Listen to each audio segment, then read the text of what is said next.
10 conseils pour améliorer tes finances personnelles et préparer le terrain pour tes futurs investissements. Si ça t'intéresse, c'est maintenant.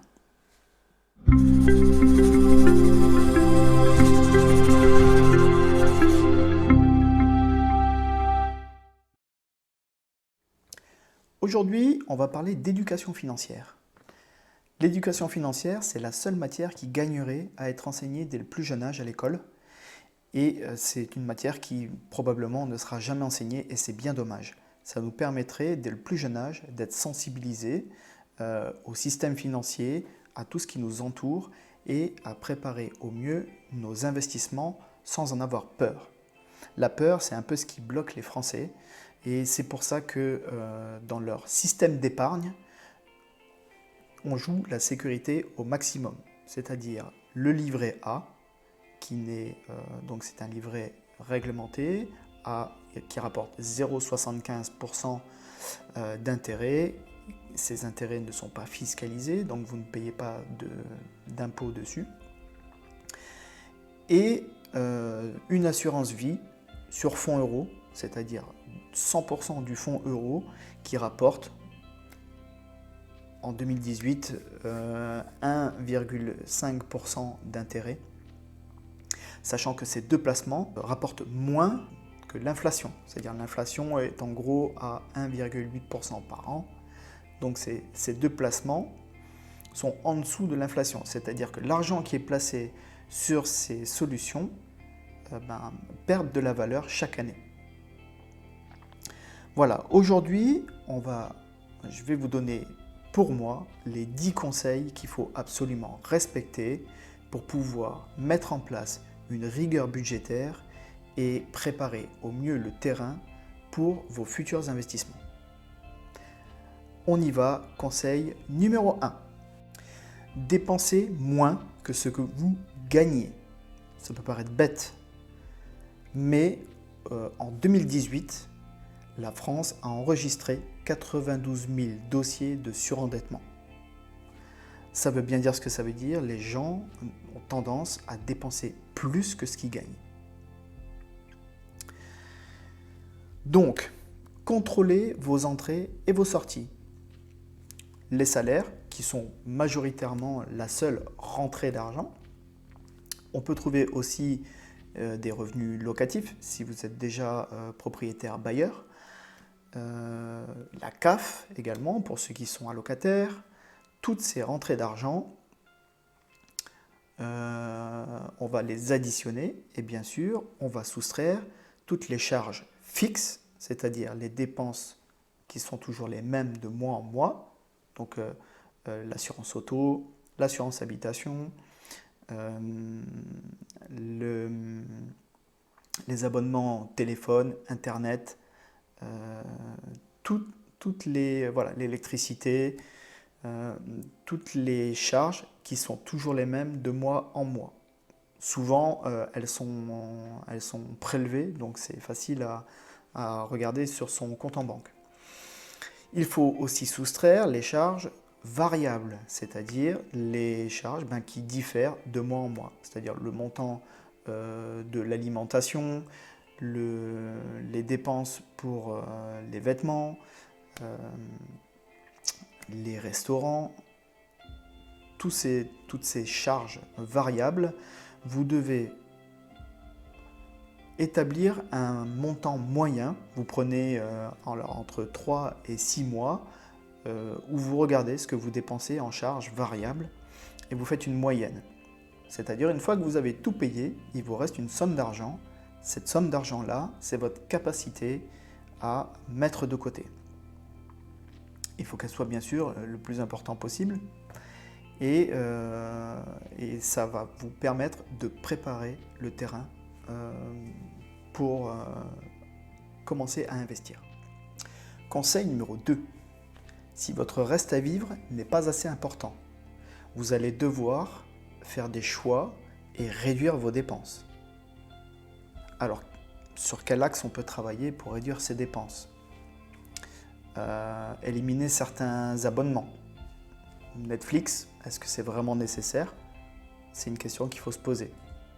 revoir régulièrement, faire jouer la concurrence, notamment sur vos assurances. Faites jouer la concurrence, il y a des moteurs de recherche, des comparatifs d'assurance. Regardez les garanties que vous avez, comparez-les à d'autres assureurs.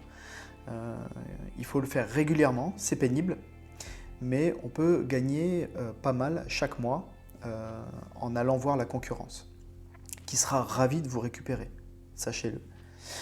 Ensuite,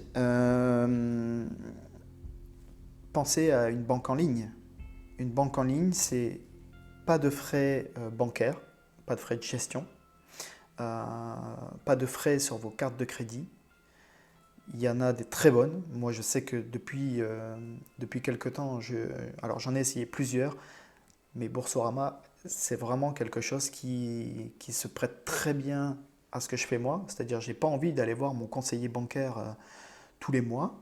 J'en ai pas besoin. Je fais toutes mes démarches sur Internet. L'application est vraiment très bien sur smartphone. On peut vraiment tout faire et c'est vraiment très pratique. Évidemment, ceux qui seraient intéressés pour changer de compte, je vous mets le lien de parrainage dans la description de la vidéo. Vous l'utilisez ou vous ne l'utilisez pas, moi ça m'est égal. J'y suis très bien et donc il n'y a aucune raison que vous n'y soyez pas bien également.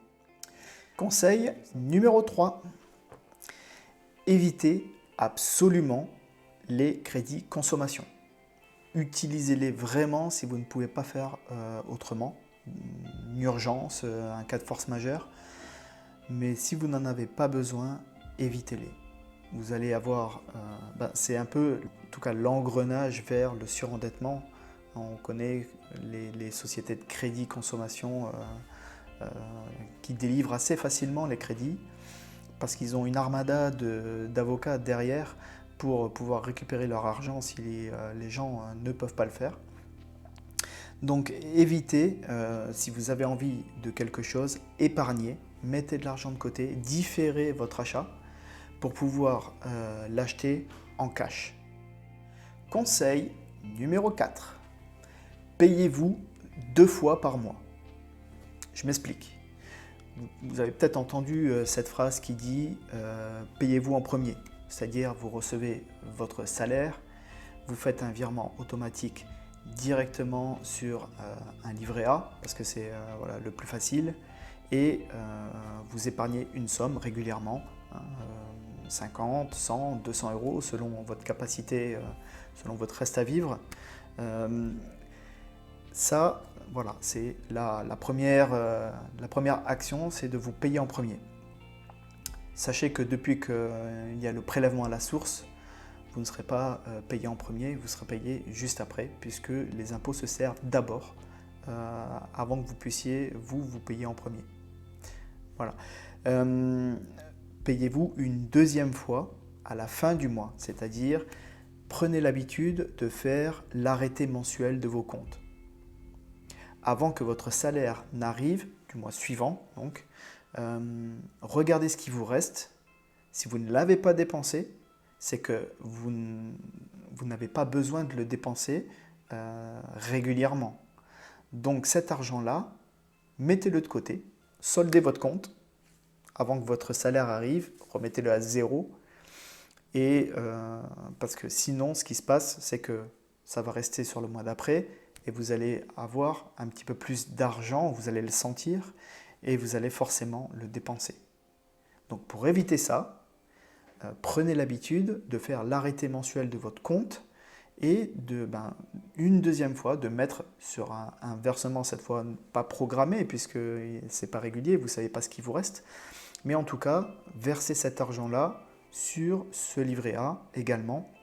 Ça vous permettra de gonfler votre épargne beaucoup plus rapidement et si vous ne l'avez pas dépensé, c'est que vous ne serez pas en manque là-dessus.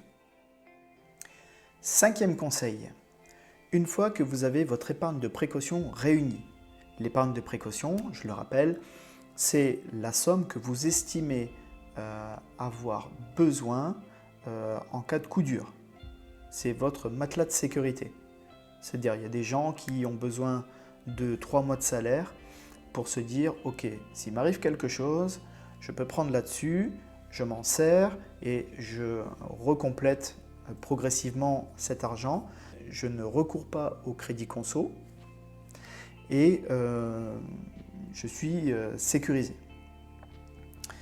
Cette épargne de précaution, une fois réunie, elle va vous permettre d'investir sur des solutions à moyen et long terme. Donc vous avez essentiellement deux façons de préparer vos investissements. C'est de placer une somme que vous avez déjà réunie. Donc vous placez ce capital sur une assurance vie ou une autre solution qui vous rapportera entre 3 à 5%, peut-être plus, selon le risque que vous êtes prêt à prendre sur ce placement. Et le deuxième levier, c'est d'investir dans l'immobilier, c'est-à-dire souscrire à un crédit immobilier pour acheter un appartement que vous allez mettre en location. Conseil numéro 6, diversifier vos placements. C'est-à-dire, on a tendance à prendre l'expression « ne mettez pas tous vos œufs dans le même panier ». En termes d'investissement, c'est absolument primordial. Vous allez acheter des actions, des obligations, des matières premières, de l'immobilier. C'est ce qu'on appelle des classes d'actifs. Et donc le but, c'est de pouvoir diversifier, d'en acheter un peu de chaque. Alors après, la proportion, ce sera en fonction des risques que vous êtes prêt à prendre, sachant que vous prenez le plus de risques quand vous achetez des actions et vous prenez le moins de risques quand vous achetez, par exemple, du fonds euro, c'est-à-dire un fonds monétaire. Une fois que vous avez cette composition qui est faite au sein, par exemple, d'une assurance vie, vous êtes quasiment sûr de limiter les pertes. Quand le prix des actions baisse, donc les investisseurs vont retirer leur argent et vont acheter une autre classe d'actifs. Ils ne vont pas retirer l'argent et le mettre sur le livret A. Ce sont des investisseurs, donc ils vont vendre leurs actions et acheter des obligations. C'est-à-dire on va arbitrer et sécuriser. Et donc le fait d'avoir toutes les classes d'actifs, ça vous procure une sécurité. C'est-à-dire que vous savez que si vos valeurs dans votre portefeuille d'actions va baisser, ça veut dire également que dans votre portefeuille d'obligations ou de fonds monétaires, il va y avoir aussi une remontée des taux. Donc l'important, c'est vraiment de diversifier ses placements pour en retirer toujours un maximum de sécurité et limiter tout simplement les pertes financières. Conseil numéro 7. Réinvestissez les intérêts générés. C'est Albert Einstein qui disait que la magie des intérêts composés, c'est la 8e merveille du monde. Le but, c'est vraiment d'avoir une optique long terme. Pourquoi ? Parce que le capital que vous avez placé au départ va générer des intérêts. Donc ces intérêts vont rejoindre le capital qui va grossir, qui va générer encore plus d'intérêts. Le capital va grossir et au fil des années et de manière exponentielle, vous allez voir votre capital grossir et donc les intérêts toujours créer beaucoup plus d'intérêts. C'est ce qu'on appelle la magie des intérêts composés. Pour ça, il faut absolument être dans une optique long terme. Pourquoi ? Parce que comme la courbe est exponentielle, ce n'est pas dans les 10 premières années qu'on va générer beaucoup d'intérêts. Par contre, on est sûr de laisser un placement à 20 ans, 25 ans, là on va commencer à avoir vraiment le fruit des intérêts qui va rapporter de plus en plus. L'important pour cela, c'est de commencer le plus tôt possible, évidemment. Si vous commencez à 20 ans à mettre 100 € par mois, tous les mois, et que vous n'y touchez plus, vous laissez ce montant de 100 €, vous verrez qu'à terme, au bout de 40 ans, on arrive à avoir une somme assez conséquente qui génère des intérêts automatiquement tous les ans. Conseil numéro 8. Arrêtez d'avoir peur de la crise. J'ai aujourd'hui 43 ans. Depuis, je dirais depuis mes 16-17 ans que je m'intéresse un petit peu au monde autour de moi, j'entends qu'on est dans une crise. C'est la crise, c'est la crise.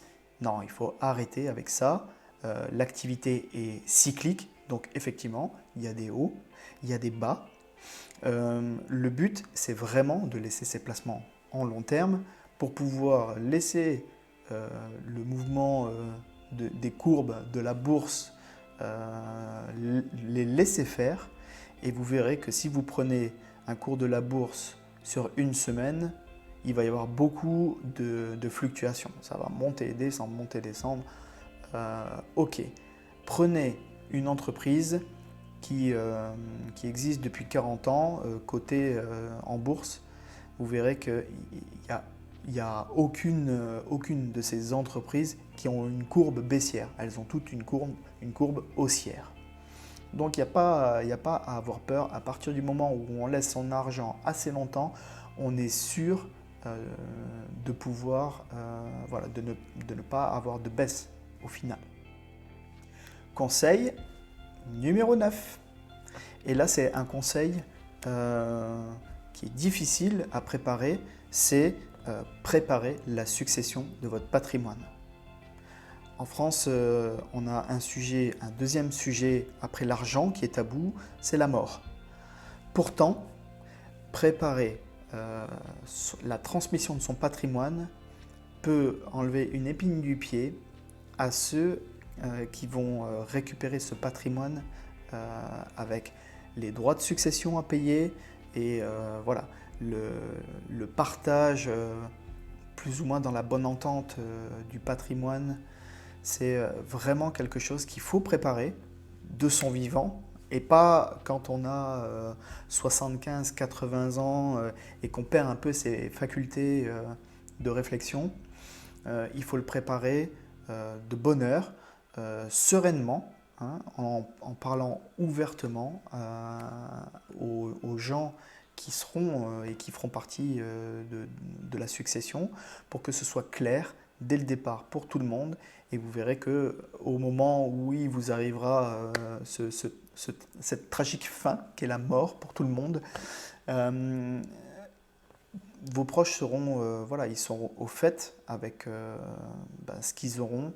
Et c'est vraiment un gage de tranquillité pour vous et pour la famille. Conseil numéro 10, et celui-là, évidemment, c'est le meilleur d'entre tous, c'est profiter de l'argent qui est généré de vos actifs. Parce que c'est là le secret, c'est que vous pouvez profiter sans avoir besoin de souscrire à un crédit consommation pour vous faire plaisir à un moment. C'est l'argent qui sera généré de vos placements, de vos investissements, qui va vous permettre de vous payer un beau voyage sans que ça soit pris sur vos salaires et sur vos rentrées d'argent. Donc c'est là vraiment ce que mettait en avant Robert Kiyosaki, c'est travailler sa colonne d'actifs. C'est-à-dire les actifs vont générer des revenus et c'est ces revenus-là que vous décidez de réinvestir ou d'en prendre une partie pour pouvoir vous faire plaisir. Si vous mettez cette colonne d'actifs le plus tôt possible, elle vous rapportera le plus tôt possible des revenus et vous pourrez profiter de ces revenus le plus tôt possible.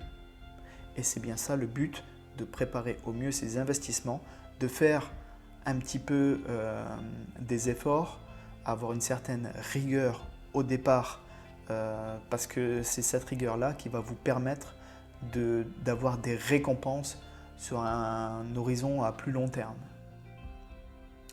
Voilà, j'en ai fini pour ces 10 conseils. J'espère que vous les aurez appréciés. Je vous invite à mettre dans les commentaires le conseil qui vous touche le plus, celui que vous mettez déjà en place, celui que vous vous engagez à mettre en place dans les prochaines semaines. N'hésitez pas, partagez cette vidéo parce que c'est une source d'information qui est importante. Et puis surtout, si vous ne l'avez pas encore fait, abonnez-vous à la vidéo et faites parler de l'influenceur patrimonial. Je vous souhaite une très bonne soirée si vous regardez en soirée. Sinon, à très bientôt pour une autre vidéo. Salut!